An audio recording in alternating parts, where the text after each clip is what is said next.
Can you really go over the top in trying to reach people with the gospel? We're trying to help these people grow and love coming to church. There are some youth ministries and children's ministries and kids go back and they're like, man, that was boring. I don't want to go. And games is something God can use. The goal, the whole point of children's ministry is not games. I hope you know that.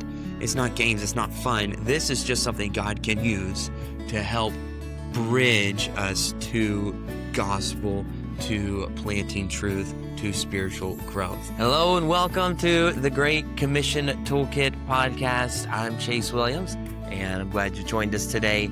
I am not with my beautiful wife. It's a sad day. You probably should just skip this episode, I'll be honest with you.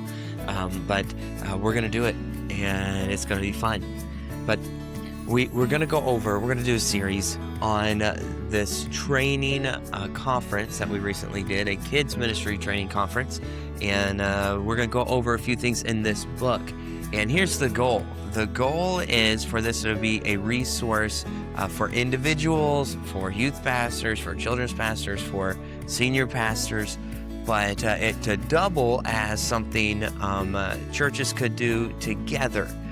We are in the process of raising funds for a camper. Hopefully, if you're listening to this in a year from now, we won't be in that process anymore, but we're in the process of doing that. And we are going to offer these if you want some, if you want the digital copy to print them, or if you'd like us to print them. We've got a nice cover here. It's pretty glossy, and then a nice paper in the middle there. But if you'd like us to print them and ship them to you, so you can go over this with your church, we're going to offer it with a donation of any amount to our camper fund. Okay, so if you would like to invest in us being able to continue doing what we're doing, we are in need of a new camper. And you'll get a training book out of the deal. In this session, we are going to talk about going from good games to great games. And great is going to be an acrostic. I don't know about you, but I love games. And I've traveled all over in evangelism, seen camps run games. I've seen churches run games, youth pastors run games, Sunday school teachers, children's church workers. And there's some things that really, really, really make a difference. All right. But before we get there, let's jump back into why in the world do we do games? Here's a few just philosophical reasons. They're not in any specific order, but one of them is to connect with people. Man, game time is a great time to break down walls, build relationships, have fun. Not just for the sake of having fun, but to connect with people so that they'll listen when you give the gospel, so that they'll listen when you connect with them one-on-one. The purpose is really to connect with people. Second purpose, depending on the game, is to reinforce truth, review truth. There are lots of review games. Not all games are review games. If you are playing kickball, normally not a review game, okay? But it's a great game to build connection, break down walls so that people listen when you preach, give the gospel, or what have you. And then games are great promoters. Many times the reason why people come to different church events is, man, I'm so excited about this game. There are ministries that are very evangelistically driven, and what gets people to come are their big games. And so games really have a huge part in connection, which allows you to plant seed and sow seed and pour water, spiritually speaking. They're great in the area of promotion. You can really use games to help get more people to come so that then you can plant more seed. And then they're great. Number 3, this is going to bother people because it doesn't have a shun at the end, but it's great in reviewing truth. Okay, reviewing truth. If you can think of a TION or SION word, put it in the comments. All right, send it to me. And next time we make this video, if that happens, we'll put it in. Okay, but please put it in there because it's bothering me that I can't think of a shun word for reviewing truth. Yeah, it's not coming. It's not coming. Anyway, So we're going to talk about just some practical things when it comes to running games. All right, here we go. The G in great games is this. It is the goal of the game. When you run a game, you want to make sure everyone knows the goal of the game. Sometimes we're like, yeah, that's obvious. Well, sometimes like there's no point. Why are we doing this? You want to make sure they know the game. How do you win around? The goal of the game is what? And say it like that. The goal of the game or the object of the game is what? And then R stands for rules of the game. I don't know about you. Sometimes I've played games and then I forgot a rule. And that's kind of awkward because one team is really upset because, well, this wasn't fair. And you're like, yeah, you're right. And it's because I forgot to explain this. And then the other team like killed it and did amazing because they thought, oh, what if I do this little cheat thing? And they didn't know it was a cheat thing. They thought it was just smart. And it's because you forgot to explain a rule. All right. So goal of the game are rules of the game. And then E stands for example of the game. Have workers or someone who knows how to play the game. All right. Which means you need to tell your workers or someone before you explain the goal of the game, rules of the game, how the game works so that they can do an example round or an example of the game. This does not have to be a full round. It can just be like the main idea or the gist, so to speak, of the game. And you can sometimes do the example of the game while you're giving the goal of the game and the rules of the game. And it's a lot of fun. If you're a little goofy with it, it's even more fun. And this is a silly example, but if you're doing kickball, you have to kick the ball. And so you can say you can't throw it and have a person throw it. You can say you can't blow it, have a person blow it. You do all these goofy things. You can't bow it and have a person trying to elbow it. You got to kick it. So anyway, that's a terrible example. But if you have an example of the game, it will really help people understand and grasp the game. It's boring when you go to try to play a game and nobody knows how to play. And if you have the goal of the game, rules of the game, example of the game, pretty much they got it. Now, I will say this. A stands for atmosphere of the game. If you have worked with teenagers, especially, often with kids, especially the upper elementary, sometimes you're like, okay, you guys know what you're doing? And they're like, no. And you're like, I just explained the game. And it is because sometimes they were not listening at all. And so if you have that example of the game and it's fun and you go over the goal of the game, rules of the game with a sound system, it will really help. It'll make a huge difference because even if there's a little chatter going on, the people who do not know how to play the game especially will be listening. And if you have to raise your voice and shout and different things to get attention, really what it causes is tension, not attention. And it can really distract. And instead of this being an opportunity for you to build a good relationship so you can pour in truth here in 15, 20 minutes, 30 minutes or whatever, and now everyone is like, why is this person so angry at me? And so it's much better if you can use a sound system and kind of talk at your regular tone-ish, but you'll be much louder. And it just shows, hey, you're in control, and it's much more positive environment. So if possible, use a sound system. Now, I've got different recommendations. Depending on your budget, there's a lot of different things you could use. We have used a Bose S1 Pro Plus, and then there's a bunch of them out there, but just a little wireless XLR that plugs right into it, and then it plugs into a mic. It's a battery-powered speaker. We've used it for 200 plus. It's Bluetooth, so you can play music as well. And it's a great little mixer slash speaker.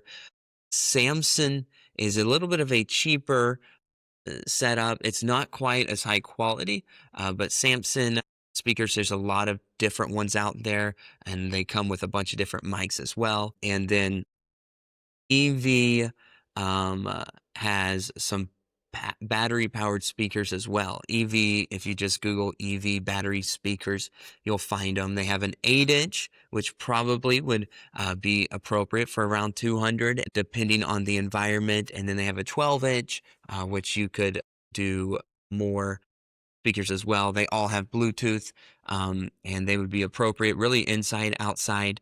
Depending on who you talk to, there's lots of different opinions with sound systems. But if you can use one that is clear, which those will do a pretty good job of being clear, it really will make a difference in your communication with the kids. Sometimes you have a sound system, but it's not loud enough, it's not clear, it's positioned weird. And so sometimes it can cause a little more hurt than help, but it's not difficult at all to set up a speaker, point it towards the people, and turn the microphone up loud enough, and it will really help you have a clear presentation of the goal of the game, rules of the game, example of the game, and help in the atmosphere of the game. Underneath that atmosphere is not just a microphone, but one thing that makes a huge difference in games is music. If you can find some appropriate game music, it is incredible the difference it makes in the just atmosphere and fun of the game. If it's a game where you're running and then all of a sudden you go slow motion, having that appropriate music for that makes a huge difference. There is a reason why pretty much in every single restaurant, every single store, almost every single place you can go, there is background music. And it is because it sets the tone. It sets, as Gen Z would say it, the vibe, all right, for the game or the restaurant, or you fill in the blank. And if you can have music going that's appropriate, it will really make a difference. All right. And if it's a game where there are different routes, having a PowerPoint that has those things, what does it do? It just helps in the atmosphere of the game. Special lighting, a whistle, and ref shirts. What does that do? It just helps in the atmosphere of the game. Sometimes we're like, okay, that's a little over the top, but why are we doing this?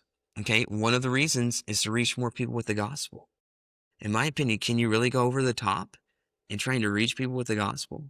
We're trying to help these people grow and love coming to church. There are some youth ministries and children's ministries, and kids go back and they're like, man, that was boring. I don't want to go.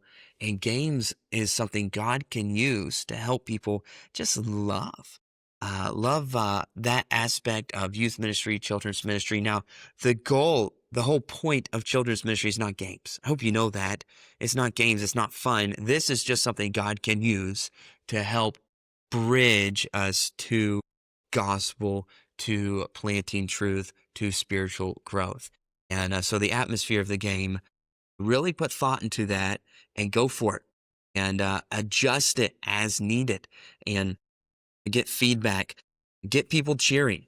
Man, that makes a difference. And give out points for that. Have team spirit points. Sometimes you're like, hey, Chase, it's like 10 kids. Yes, get them cheering. It'll make a huge difference. Sometimes you're like, I tried, they didn't cheer.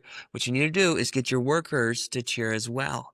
And once you kind of help people know it's okay to cheer, it's okay to shout a little bit, it's okay to get excited, they'll let their walls down and they'll just go over the top. All right, try it. If you are passionate about it, it will spill over, and they'll be passionate about it as well. One small thing that helps is after each round, swap sides. Why would you do that? Well, you don't have to. It makes no difference in the game. But for some reason, it just helps build a little bit of excitement, a little bit of anticipation, and it makes things a little extra even. If some people are like, hey, it was easier on that side than the other, well, we're going to swap sides. We're going to swap sides. And it just helps in a transition and really the overall atmosphere of the game. And one other thing I do want to mention, it's the T in great, and it is timing of the game. So you got goal of the game, rules of the game, rules of the game. How do you spell great? E, example of the game. Atmosphere of the game. T is timing of the game. Here's what you want to do. You want to end the game at its peak. If you play the game, maybe they're having a blast, but if you play it too long, then it builds, it gets exciting, and then it starts to go down. And if you cut the game off as it goes down, then next time you go to play it, they're not going to remember the exciting part. They're going to remember when the game went down, it wasn't as exciting. So you want to cut off the game at its peak, okay? So I would encourage you to try to always have 2 games and a backup game at a minimum of that if you're having an official game time. If it's a review game, it may not matter quite as much, but I would try to have 2 games and a backup game, because sometimes you try a game and it's a flop. You know what I'm saying? Maybe you try a game and you're like, okay, these kids, they're just not getting it. All right, maybe they're just not smart enough. I'm just kidding. That's another thing. But sometimes like they're just not getting it. It's not working. This is a game for older kids. These kids are too young, or this is a game for young kids. These kids are too old. And so if you have a backup game, it will help transition, and you can very quickly go over the goal of the game, rules of the game, example of the game, atmosphere of the game, and swap things out. So have that in your mind, and when you end a game, end it at its peak, so that next time you go to play the game, kids are going to be like, I can't wait, yes, I love that game, all right? So end them at its peak, and then I would encourage you, underneath timing of the game, is use a timer. Have timed rounds, and if a round starts to get stale, just cut whatever time you have there. Maybe it's 2-minute rounds. Cut it down and say, okay, 30 seconds, 30 seconds. And what that does is it's almost like a shot of adrenaline. Like they're like, okay, hurry, 30 seconds, 30 seconds. If you're playing capture the flag, 30 seconds. And if they're just, playing safe, 30 seconds, like they're going to risk it. You know what I'm saying? Like they're going to run. They got 20 seconds now, 15 seconds, and just count it down. And if you start, 15, 14. What will happen is everyone else will join in on the countdown. What is that? It builds excitement, helps with the atmosphere of the game. So when you're thinking about games, think about these 5 things. I almost said 3. Spelling is just not my gift today, all right? But remember these 5 things. The goal of the game. They need to know how to win. What's the purpose? Maybe it's not a win-lose game. Maybe it's just an eating competition or whatever, okay? A song, I don't know. But they need to know the goal of the game. And then rules of the game. How do I play? What's against the rules? And don't take forever on those things, but make sure they know those things. And then example of the game. You can do the example of the game while you're going over the goal and the rules, all right? That will really help people know how to play. And then remember the atmosphere of the game. When you're doing these things, let me encourage you, if at all possible, use a microphone. It will really help. Have some appropriate music for that.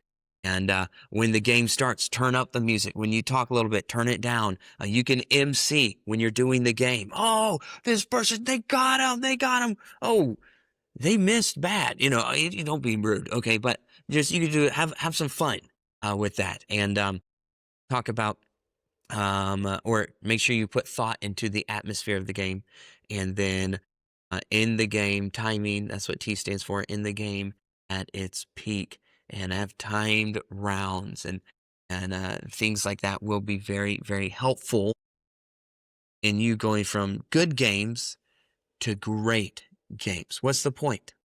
The point in this is not just to have fun. The point is to have fun for the sake of the gospel, to have fun for the sake of reaching more kids. There are some, even people who are saved going to church, who really have not served much. Helping in games can be a way people who maybe aren't comfortable teaching or leading music, they can keep scoring a game. And they can be quiet and just have that together and give you the score at the end. And it's a way where you can help them grow spiritually by getting them a little bit out of their comfort zone and really being a part of the ministry. So really, there's a lot you could do in games, but sometimes we just wing it. Sometimes we don't really think about the overall goal. Why are we doing this? It's not just for fun. This is a spiritual goal. We want to help these people grow spiritually, the workers grow spiritually, and we want to reach more people with the gospel. Hope this was a help to you. And there is a QR code. If you got the booklet, there's a QR code, and it has probably over 100 different games. Some of them are PowerPoint games. Some of them are outdoor games, indoor games, minute-to-win-it type games, icebreaker games, group games where everybody's doing something inside. So anyway, I hope that can be helpful. And listen, if you got any tips tips, maybe like, hey, Chase, this really helped me in running games, drop it in the comments. Man, please let me know. I would love to see that. And if we can be a help to you, please reach out. You can contact us through the comments, or you can contact us through messaging us on our website. And if we can do anything, I mean this, we really want to. So please let us do that. Hope you have a great day, and thanks for watching the video.